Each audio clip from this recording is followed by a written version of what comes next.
Welcome to the Neural Implant Podcast, where we talk with the people behind the current events and breakthroughs in brain implants in an understandable way, helping bring together various fields involved in neuroprosthetics. Here is your host, Laden Yurachek. Hello, everyone, and welcome to the Neural Implant Podcast. Today's guest is Dan Brounstein of Saluda Medical. And it's funny, we actually had arranged to do this about a year ago, and then just somehow, I don't know, from both our ends, I think it just fell through the cracks. But Saluda Medical, they work on a spinal cord stimulator, and it's closed loop. So basically, instead of just blindly sending in signals, it reads the nervous signal system of the body and is able to adapt to it. Dan, pleasure to have you on the show finally. We had a great chat a year ago and now and everything like this. We were at the Cleveland Neurotech Entrepreneurs Workshop together, so that was a lot of fun. But yeah, do you want to introduce yourself and the company better than I just did? Yeah, no, thanks for having me on. And I apologize. It's been a year, and there's something that happened in the last couple of years, a pandemic. So I understand that we all get super busy. So I've been with Saluda Medical now for almost 8 years. My background, I've been a startup guy almost from the beginning, right out of school.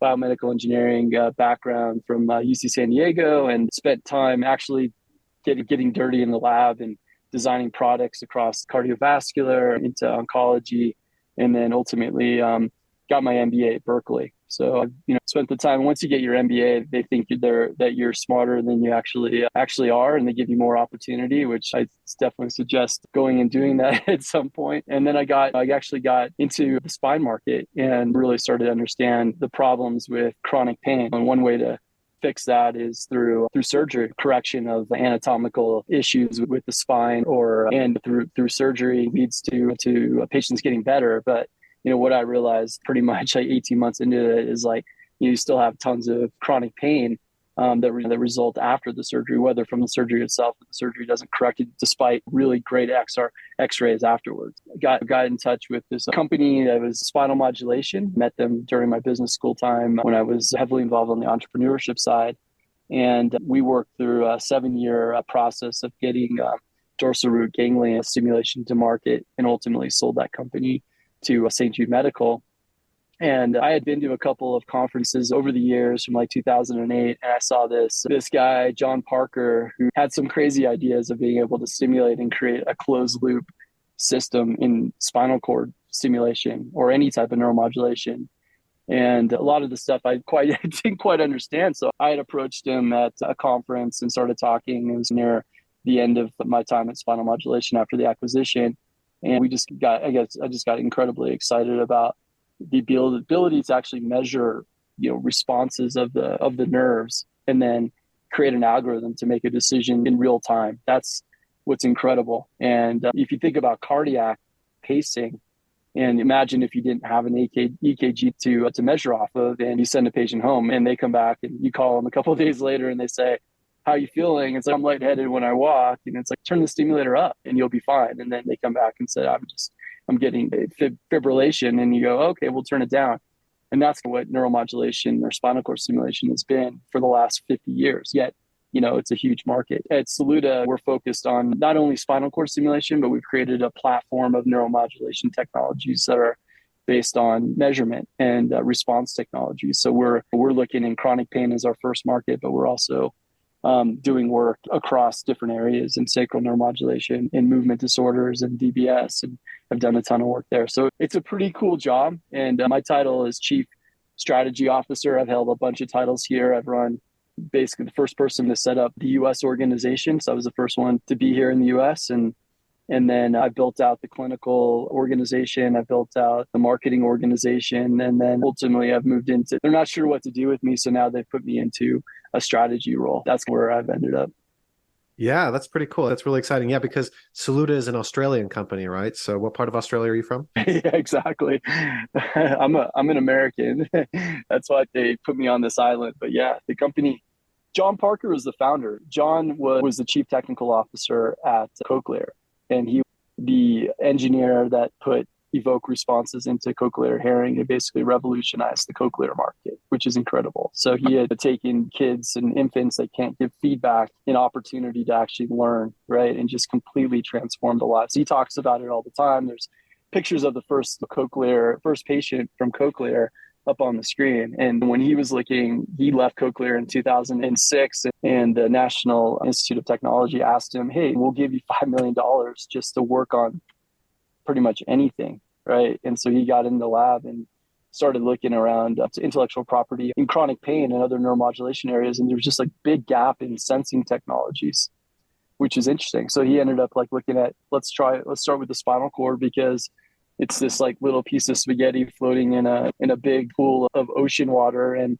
if we can stimulate and measure a signal off of that, then we can do that pretty much anywhere in the body. And there's a huge unmet need, right? Big problems in the space with loss of efficacy and programming reburden, a whole bunch of things. So that was his idea in 2007 and built out. And then now we're sitting here almost like 15 years later with a ton of information, some basic science work, all the right things on how to develop a company, and on the cusp of launching a product in the US, which is exciting. That is really cool. Okay, so this reprogramming burden, you mentioned this. Does that mean that your guys' device reprograms on its own? And then what signals does it take in, and how does it change basically the stimulation patterns based on that? Yeah, so maybe just to go back to the big problems in spinal cord stimulation is one is there's a lot of literature on loss of efficacy, right? And you have to be careful on that, right? So it's not a physician issue, really. It's just a therapy issue. When you deliver open loop therapies blind across a neural target, you're ultimately going to create overstimulation and a lot of times understimulation, which are causing all sorts of issues at the neuronal level. On top of that, over time, things change. Like you're stimulating, you're creating these overstimulation events. Patients come in and say, I don't feel good anymore, reprogramming. And when you look at, it's pretty well documented that patients come in somewhere between 4 and 5 times a year on average in perpetuity. So if you're a patient with neuromodulation with spinal cord stimulator, you've just got to put that time aside in order. You are most likely going to have a couple months a year of feeling bad. Even though you have the stimulator in there, you can get reprogrammed. And with our device, what we're doing is we're stimulating the nerve, and in this case, the spinal cord. It's causing an evoked compound action potential. It's releasing a change in the membrane potentials of the nerves, right? We can pick up that voltage and that signal with our device. So within the can, we've got a chipset that actually filters out that signal and then determines what's the response of those nerves or those nerve fibers. So for a single, I think for those that, on the science side, a single action potential gives you a certain voltage. When you have multiple action potentials together, you get this compound action potential, which has multiple microvolts of energy. So it's still an incredibly tiny signal. So we're stimulating with milliamps and we're trying to measure in microvolts. And we always use the analogy, trying to listen to a pin drop next to a shotgun shot. And that's probably even not enough. That's a pin drop in a rock concert. And that's where our technology is, where our expertise is in filtering out neural signals and then using that data to analyze that and help to improve the lives of patients. And so the device itself reprograms on every single pulse. So different than other therapies is that we put a stimulus in, we measure, and then on the next stimulus, we make a change to the input current, and it does that 5 million times a day. The patient doesn't have to get reprogrammed. The device is doing it on its own. Yeah, that's really cool. That's a great analogy, the pin drop in a rock concert. I haven't heard that before, but yeah, it really is, I guess, to that level. Hey guys, just a quick pause to talk about our show sponsor, Iris Biomedical. Iris Biomedical provides a portfolio of neural sensing and simulation platforms and components to accelerate early-stage medical device companies through preclinical and early feasibility studies. Iris is an ideal partner for companies with limited budgets or resources to invest in developing a new platform from the ground up. Their experienced engineering team, in-house cleanroom facilities, and ISO 13485 certified quality management system allow for prototyping and early-stage commercial production. Be sure to tell them you heard about it on the Neural Implant Podcast. That'll really help us out. Thanks. Now, back to the show. So yeah, I guess what's it looking for, or what kind of signals for the pacemaker? Like basically it's looking at the EKG, looking at the exertion levels of the patient versus the output. So what is your input and output for your guys' device? Yeah. So when you're measuring the signals off of the spinal cord in ECAPs, it's not just, when you look at an ECAP signal, it's similar to looking at a to an EKG, although you're not, it's different because it's heart contractions and different aspects of the electrical conduction.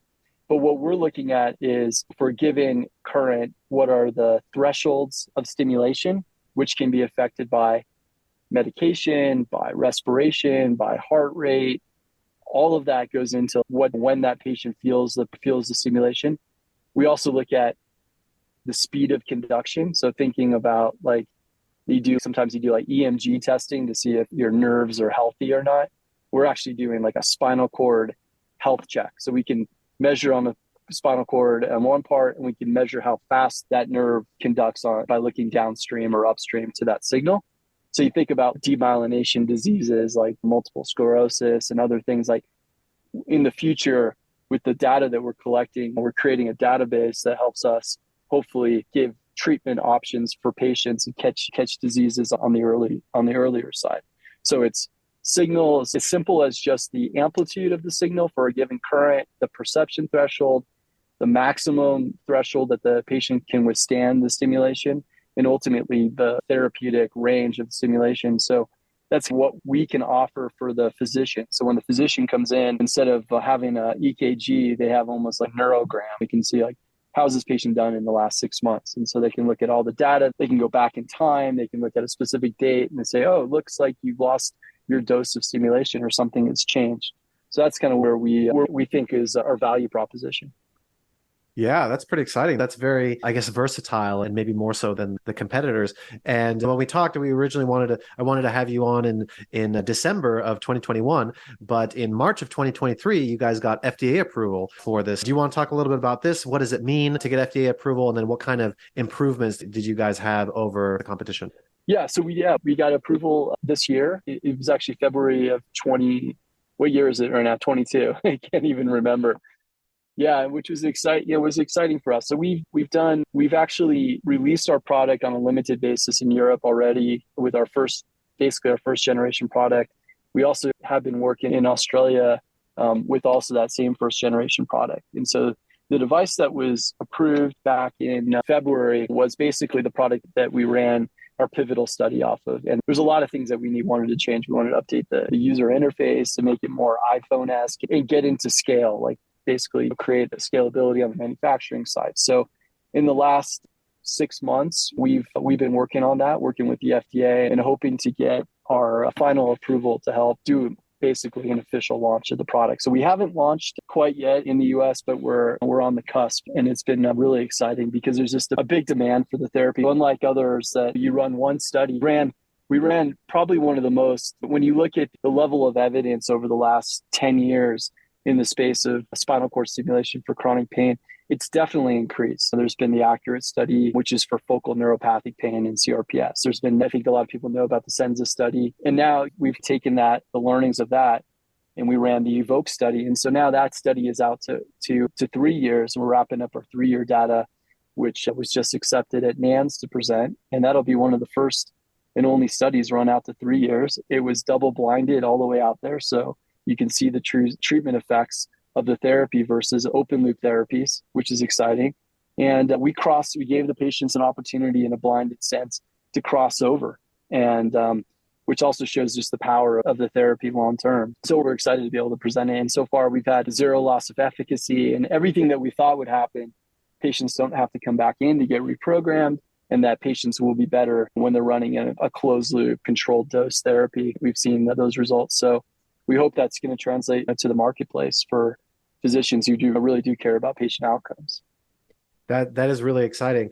Yeah, I mean, you guys are going to be probably presenting this later, but could you share some numbers? Is it like 5% better than open loop, or is that something that's going to be coming out published later? I could share the 24-month data for those that probably don't know much about that. So that data was, the first and only double-blinded study, run to 24 months. And so in that group, we had nearly 9 out of 10 responders, meaning that they get 50% pain relief at 24 months, which is incredible. And that's in the closed loop group.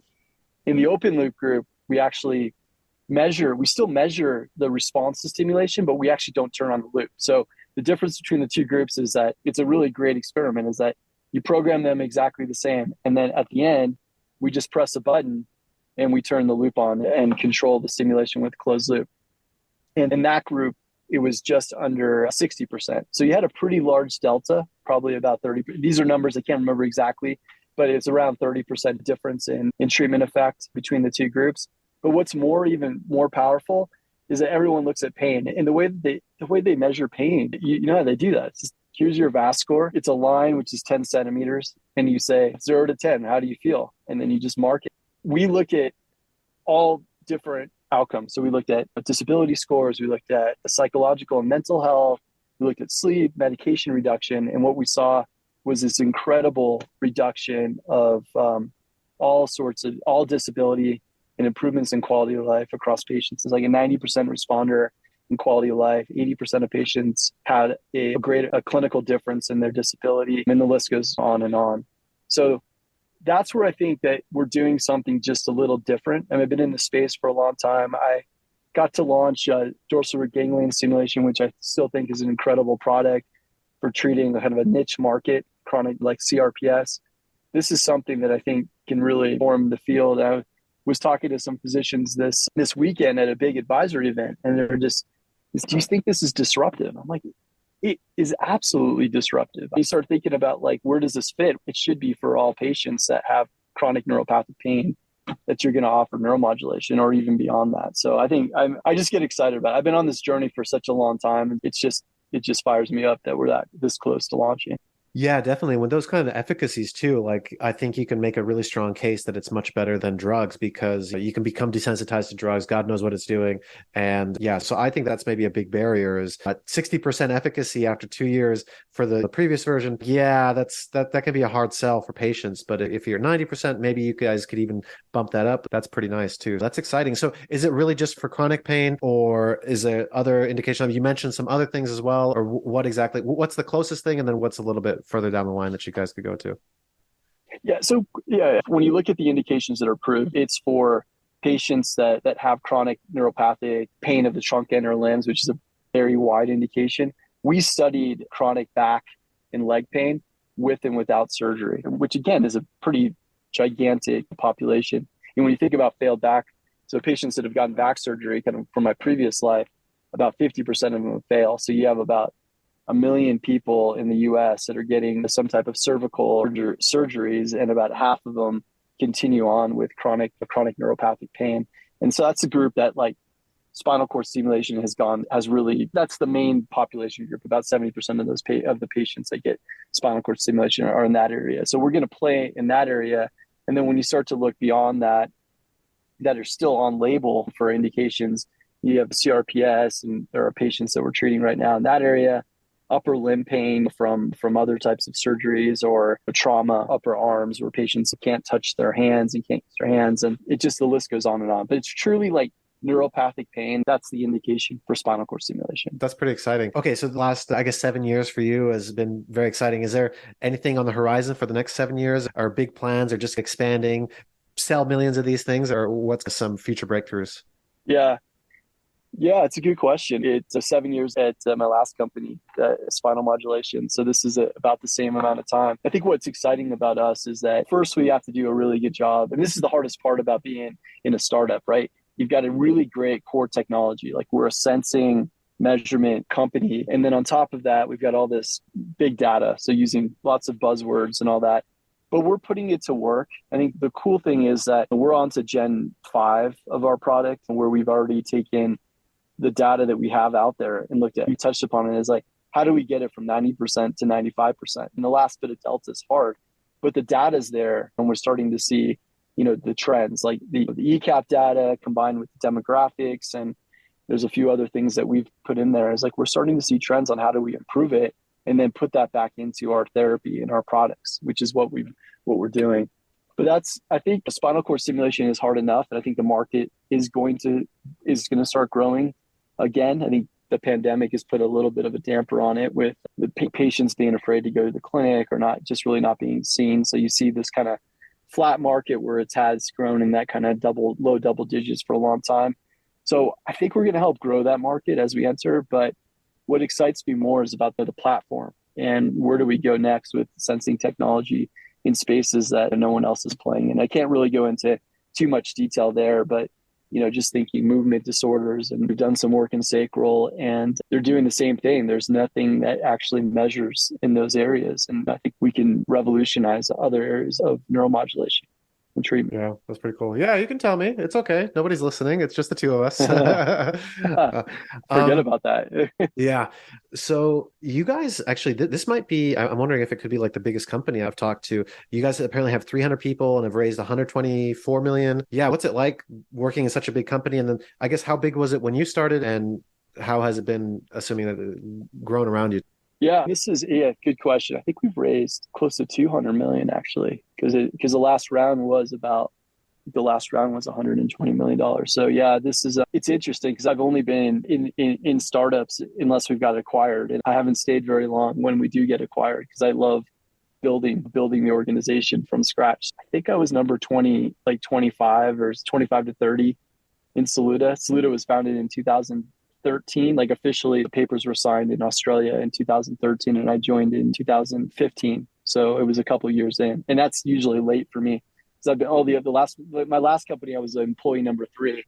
Company before that, I was employee number like 7 or something. It is weird to see it. It's so cool to see how I don't know everybody in the company anymore. If people email me and I'm not sure exactly who they are, and I'm not sure like what your listeners like want to hear, but more about the science or like growing a company. But the growth part is hard, right? And you start to get, even myself, where I was literally like looking at buildings in Minnesota, and I live in California, because we were like outgrowing our building like 3 years ago. And I got to pick out the building, work on, yeah, I'm running clinical, I'm running marketing and these big studies, but I actually get to put together the building that we're now in, that we're starting to distribute as much as we thought we would distribute, or already outgrowing, and all these little things. And now there's actually people that are responsible for facilities and all that stuff. So I've seen these crazy changes in the organization where I'm like, okay, good. We need to specialize if we're gonna win. And we've brought in some, like, it takes a little bit to,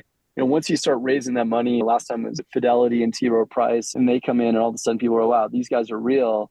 And now we're attracting some of the best and the brightest. Our new CEO that took over for John Parker's had incredible history of success. Two companies that he built and sold off with the hardware, and his last company in the ocular space. And our CCO comes from Abbott, where he was running a big business there as general manager, and he's come in to help us run the commercial operations. And I'm learning a ton from all these guys. So it's pretty neat to see how you can grow and scale and get to the next phase of the company. Yeah, that sounds pretty crazy. Is it getting too big for you? Is it losing its charm in terms of needing to grow something? Does it feel like it's plateaued a little bit, or do you still see big multiples of growth? I think we're early. It's funny to say, people are all coming in and they're like, we're on the cusp of the ramp, right? The exponential ramp. And I feel like I've been here for a long time, and I'm like, I want to see what happens here if we can be one of those great Harvard business cases where we bring this to hundreds of thousands of patients. I think we will. I'm excited with DRG therapy with Abbott. I'm proud. I get to see it every day when I'm out in the field. I meet physicians now. I'm in a different company, but it gained adoption. Tens of thousands of patients have been treated. It really makes me feel good. And I think that this one really has a bigger potential than that. It's really for beyond just treating existing patients. We're going to help solve disease states if we get at this. So my next 7 years, I think this is almost like starting over. And in my new role, chief strategy, I get to help direct where the company goes in terms of investment and direction, which is really exciting. Yeah, that's really cool. So what advice do you have for people in your situation, or wanting to do something similar, or should they not do something similar, or what do you recommend to people? It all depends on what I think folks want, but I always love the startup piece of it. I think you have to go through it a few times to get the bumps and bruises, because the greatest thing about a startup is most of the time you don't know the answer to what you're trying, and you got to go figure it out yourselves, and you're going to make a mistake. But sometimes you run out. If you knew that information, you probably wouldn't try all these different things. And I look back at, gosh, would I have entered the spinal cord stimulation market now when there's 5 major players, a bunch of all these startup companies? It's so crowded, and you just don't know what you don't know at that time. But I'm looking at it going, wow, we're positioned so nicely with our data. So I think if you're interested in startups and you like to just roll up your sleeves and learn things, like, it's really fun. And when you get to this phase in a company, there's two ways to go. And I've already seen it on our team. It's like people that love the startups and we get big and they're like, this is too hard, too much bureaucracy or whatever it happens to be. But the other way to look at it is I've just built all this. Now let's bring all these experts that know what they're doing. And now let's learn from them, whether it's right or wrong, but they've done it before and been successful at it. So I'm looking back and going, great. I don't have to worry about whatever, signing a building, a lease. Someone else can do all that stuff, but I get to focus on the fun stuff at this point. And that's really cool in this stage. So my advice would just be like, you're going to go through all these different phases of the company and just be open to change, be open to new people coming in and learn from them. And I think you can really adjust to the different phases. Yeah, definitely. And hopefully as the company grows and you're more selected in the things that you're working on, and you're not choosing a building and this and wearing lots of hats, hopefully you fall into something that you like and that you're good at. Yeah. Dan, this has been excellent. I think this has been a great introduction to you and the company. Is there anything that we didn't talk about that you wanted to mention? No, appreciate it. Thanks for having me on. This has been great. Hope you enjoyed the show and were able to learn something new, bringing together different fields in novel ways. Until next time on the Neural Implant Podcast.